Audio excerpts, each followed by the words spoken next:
Okay, now let's get into details with the CDS pricing engine, the midpoint CDS engine. There are three parameters that requires our input. The first one is the handle of default probability term structure. Although the midpoint CDS engine is not included in the reference menu, the default probability term structure does. So we can search the default probability, and it is here in Quantlib. As usual, we will go to the end of the inheritance diagram to find the structure that is most suitable to our need. We will use the flat hazard rate.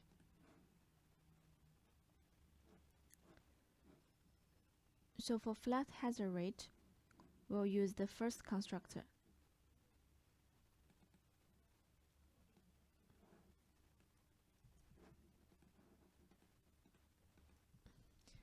It requires three parameters: the reference date, a quote of hazard rate, and day counter. All those three are very simple parameters that we have talked about earlier. So we will continue with the next parameter in the main constructor, that is the recovery rate. Of course, it is just of real type, so we can just define it when we need. And the next one is the yield term structure. In fact, we talk about yield term structure when we price options, but we will review it. The yield term structure is the term structure for any yield. So previously we talked about the the dividend yield and the risk-free rate yield. And here we will talk about the discount yield term structure. Of course, we will still use the flat forward rate.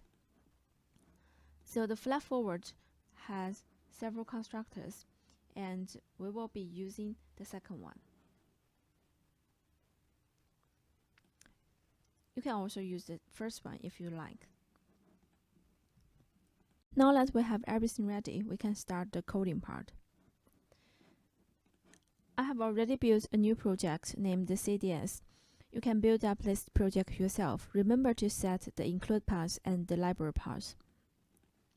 So for the CDS program, we will first construct our CDS. The constructor of the CDS is here. We will define the parameters one by one and then construct our credit default swap. So first, we will define the parameters of protection side.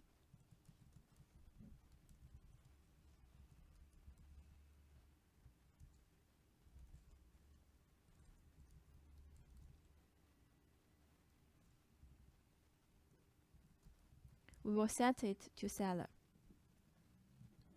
And the next one is the notional amount.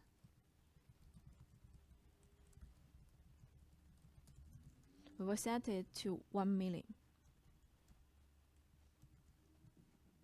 Next one is the spread. That is the running spread that the buyer has to pay the seller for the protection. So it will be made, the payment will be made annually or any frequency that you set.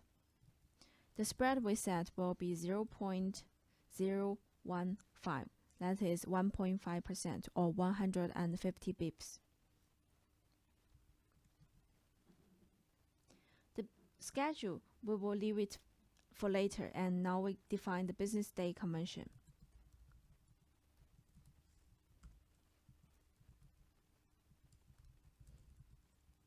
We'll use following. For day counter, we will use the actual 360.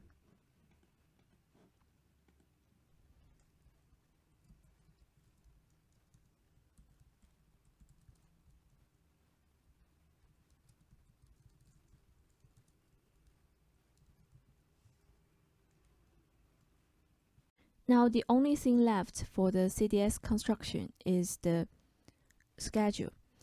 And we will construct our schedule based on the first method we introduced. That is, we will pass all the parameters to the CDS, to the schedule constructor. In fact, we can just copy and paste it to our code. Of course, we will need to define some of the parameters.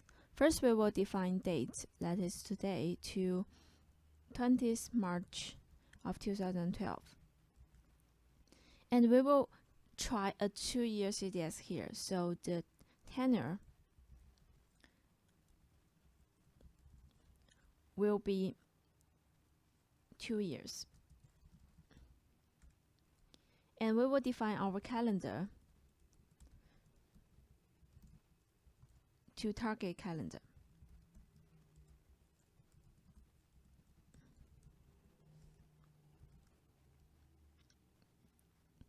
And the maturity date is set to be 2 years after today. Remember here, because you don't want your maturity date to be a non-business day, so we will not define maturity date to be the 20th of March 2014, but we will let the program to calculate it for us. So the maturity date will be equal to calendar adjust based on today plus tenure. And we will use the following business day convention. So we will use the business day convention that already defined. The one thing left is the frequency.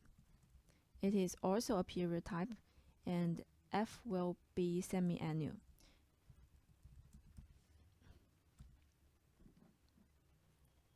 So now we have the schedule ready. We can start to build the CDS.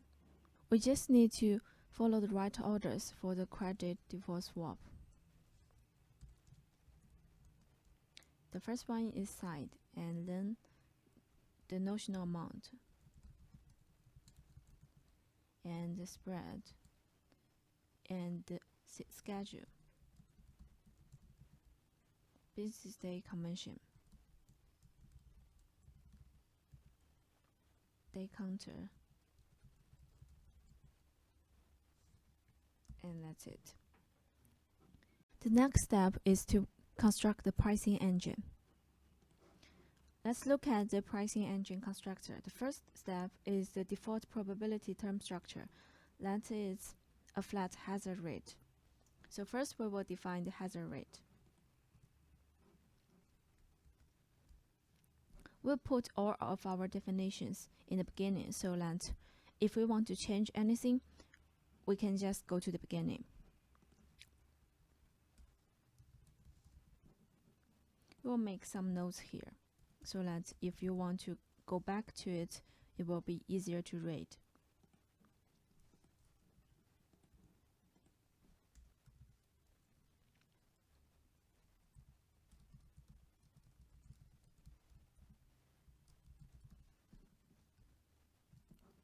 First, define the hazard rate.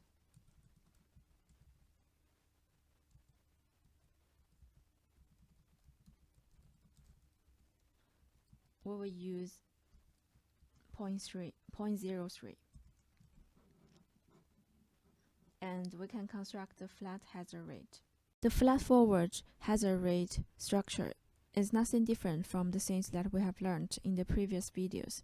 So here I will just copy and paste the codes here to save you some time.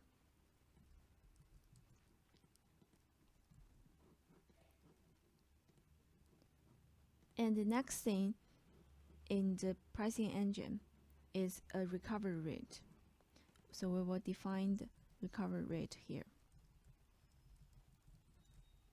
We will set it to 50%, that is 0.5. And next is yield term structure, that is flat forward yield term structure. And this is about the discount curve. So first we will define our discount rate. We will set it to 0.01, that is 1%. Again, I will copy and paste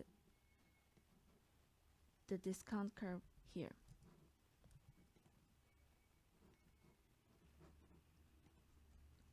And to set the price engine, it is again similar to the price engine that we set in the previous option pricing. So you will just need to put all the three parameters: the probability that is defined here, the recovery rate that is just a real number, and discount curve that is constructed here. So next step, we will set the pricing engine of the CDS to the engine here. And we will also need to set the pricing date. That is today.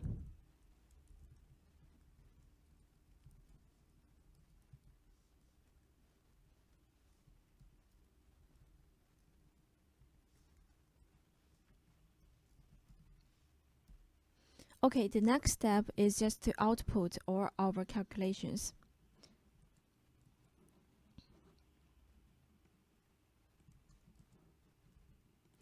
So the first output, that is the fare spread, is the fare spread of the CDS. So if all the parameters are set, but if we don't specify the spread, we can also calculate the fare spread for the CDS. That is the spread that makes the net present value of the CDS to be 0. And again, because we have already set the spread, we can calculate the net present value of the CDS to see if the spread is too expensive or it is too cheap. Now let's build our solution and run the program.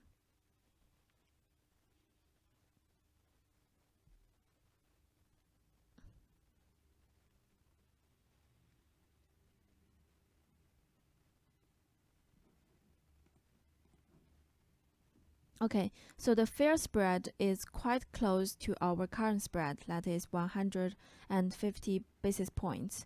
The net present value is negative for the seller. And the default lag is around 30,000. And the coupon lag is also around 30,000. This is because the fare spread is almost equal to our spread. So you can set your protection side to buyers. You will expect the net present value to be the positive 73.